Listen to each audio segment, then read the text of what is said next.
ബാർക്കോഴ വിവാദത്തിൽ തിരുവഞ്ചൂർ രാധാകൃഷ്ണന്റെ മകൻ അർജുന്റെ മൊഴിയെടുത്തു.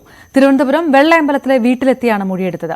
ബാർ ഉടമകളുടെ വാട്സ്ആപ്പ് ഗ്രൂപ്പിൽ അംഗമായതിനാലാണ് അർജുൻ രാധാകൃഷ്ണന്റെ മൊഴിയെടുത്തത്. മൊഴിയെടുപ്പ് 1.25 മണിക്കൂർ നീണ്ടു. ക്രൈംബ്രാഞ്ച് ചോദിച്ച ചോദ്യങ്ങൾക്ക് അറിയാവുന്ന മറുപടി പറഞ്ഞിട്ടുണ്ടെന്ന് അർജുൻ രാധാകൃഷ്ണൻ പ്രതികരിച്ചു. ഗ്രൂപ്പിലുള്ള ഫോൺ നമ്പർ താൻ കൈകാര്യം ചെയ്തിട്ടില്ല. ഭാര്യാപിതാവിന്റെ വ്യവസായവുമായി ബന്ധപ്പെട്ട നമ്പറാണത്.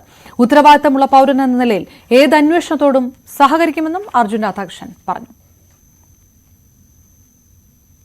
വിവിയറുടെ റിപ്പോർട്ടിലേക്ക്. ബാർക്കോഴ ആരോപണത്തിന് അടിസ്ഥാനമായ ശബ്ദരേഖ വന്ന ഇടുക്കിയിലെ ബാർ ഉടമകളുടെ വാട്സാപ്പ് ഗ്രൂപ്പിന്റെ അഡ്മിനായിരുന്നു അർജുൻ രാധാകൃഷ്ണൻ. അർജുൻ രാധാകൃഷ്ണൻ നമ്പറിലാണ് ആ ഗ്രൂപ്പിൽ അഡ്മിൻ സ്ഥാനത്തുണ്ടായിരുന്നത്. അതുകൊണ്ടാണ് അർജുൻ രാധാകൃഷ്ണന്റെ മൊഴിയെടുത്തത്. നേരത്തെ മന്ത്രി എം പി രാജേഷാണ് ബാർക്കോഴ ആരോപണത്തിന് പിന്നിൽ ഗൂഢാലോചനയുണ്ട്, അത് അന്വേഷിക്കണമെന്നാവശ്യപ്പെട്ട് സംസ്ഥാന പോലീസ് മേധാവിക്ക് കത്ത് നൽകിയത്. ആ കത്തിന്റെ അടിസ്ഥാനത്തിലായിരുന്നു ക്രൈംബ്രാഞ്ച് അന്വേഷണ സംഘത്തെ രൂപീകരിക്കുകയും ആ അന്വേഷണ സംഘം ഇപ്പോൾ വിവിധ തലങ്ങളിലുള്ള ആളുകളുടെ മൊഴിയെടുക്കുകയും ചെയ്തത്. ഇന്ന് അർജുൻ രാധാകൃഷ്ണനെ ക്രൈംബ്രാഞ്ച് ഓഫീസിൽ ഹാജരാകാൻ നോട്ടീസ് നൽകിയിരുന്നു. പക്ഷേ മൊഴിയെടുപ്പ് അദ്ദേഹത്തിന്റെ ശാസ്ത്രമംഗലത്തെ വീട്ടിൽ വെച്ചായിരുന്നു. ക്രൈംബ്രാഞ്ച് അന്വേഷണ സംഘം 2 മണിക്കൂറിലേറെ അർജുൻ രാധാകൃഷ്ണനിൽ നിന്ന് കാര്യങ്ങൾ ചോദിച്ചറിഞ്ഞു, മൊഴിയെടുത്തു. തനിക്ക് അറിയാവുന്ന കാര്യങ്ങളെല്ലാം ക്രൈംബ്രാഞ്ച് അന്വേഷണ സംഘത്തെ അറിയിച്ചിട്ടുണ്ട്. അവർക്കത് കാര്യങ്ങൾ ബോധ്യപ്പെട്ടു എന്നാണ് പ്രതീക്ഷയെന്ന് അർജുൻ രാധാകൃഷ്ണൻ പറഞ്ഞു.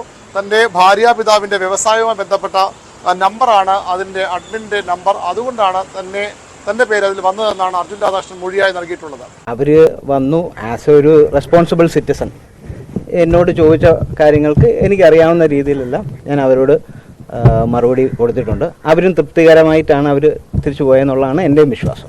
ഇനി ഒരു പ്രത്യേക ഒരു ക്ലാരിഫിക്കേഷൻ വേണ്ട കാര്യം ഞാൻ ഗ്രൂപ്പിലില്ല, അത് നേരത്തെ പറഞ്ഞല്ലോ. ഇനിയിപ്പം അതിൻ്റെ മേളിൽ ഓൾറെഡി ഞാൻ നിങ്ങളോട് കഴിഞ്ഞ ദിവസം പറഞ്ഞു, അതിൻ്റെ മേളിൽ ഇനിയിപ്പോൾ വേറെ പ്രത്യേകിച്ച് ഒരു കാര്യമില്ല. അദ്ദേഹം ഒരു വ്യവസായം നടത്തിക്കൊണ്ടിരുന്നതാണ്. അത് ഓൾറെഡി അതിൻ്റെ ഭാഗമായിട്ട് അവരുടെ മെമ്പർഷിപ്പും കാര്യങ്ങളും ഒക്കെ കാണുമായിരിക്കും. അതിൻ്റെ അകത്ത് എനിക്ക് വ്യക്തിപരമായിട്ട് ഒരു ബന്ധവുമില്ല. അത് ഞാൻ നേരത്തെ അതിനെക്കുറിച്ച് ക്ലാരിഫൈ ചെയ്തതുമാണ്.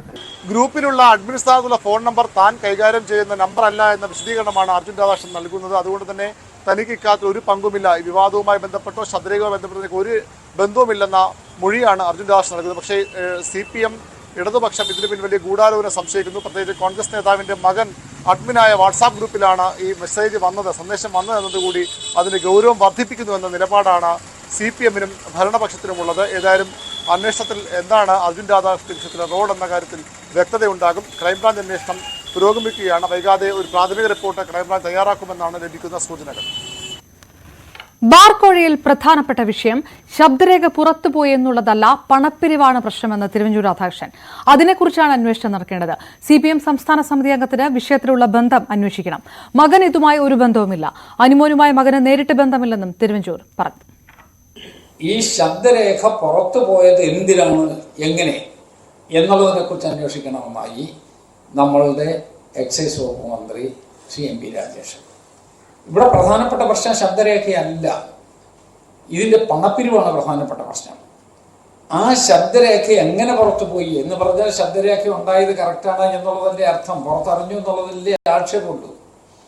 ആ ശബ്ദരേഖ എങ്ങനെ പുറത്തുപോയി എന്നുള്ളതിനെ കുറിച്ച് അന്വേഷിക്കണം എന്ന് ആവശ്യപ്പെട്ടുകൊണ്ട് നമ്മളുടെ എക്സൈസ് വകുപ്പ് മന്ത്രി ശ്രീ MP രാജേഷ് DGPക്ക് ഒരു കത്ത് കൊടുത്തു. DGP സ്വാഭാവികമായിട്ട് അതിനെക്കുറിച്ചുള്ള അന്വേഷണമൊക്കെ നടത്തുന്നുണ്ടാകാം. അന്വേഷണം ഇവിടെ വരെ പോയി നിൽക്കുന്നു എന്നുള്ളത് അതിൻ്റെതായ മുറയ്ക്ക് പോകട്ടെ. ഇവിടെ ഞാനിതിനകത്ത് ഇടപെടാനുള്ള പ്രധാനപ്പെട്ട കാര്യം, ഇത് രാവിലെ എൻ്റെ ഓഫീസിൻ്റെ പണിക്കൽ CPM-ൻ്റെ ആളുകൾ ഇടതുപക്ഷ ജനാധിപത്യ മുന്നണിയുടെ പേരിൽ, ഇടതുപക്ഷ ജനാധിപത്യ മുന്നണിയിലെ ഘടകകക്ഷികളൊക്കെ വളരെ ചുരുക്കമായിട്ടേ അവിടെ ഉണ്ടായിരുന്നുള്ളൂ. CPM-ൻ്റെ ആളുകൾ അവിടെ വന്ന് ഒരു സത്യാഗ്രഹത്തിന് എത്തി.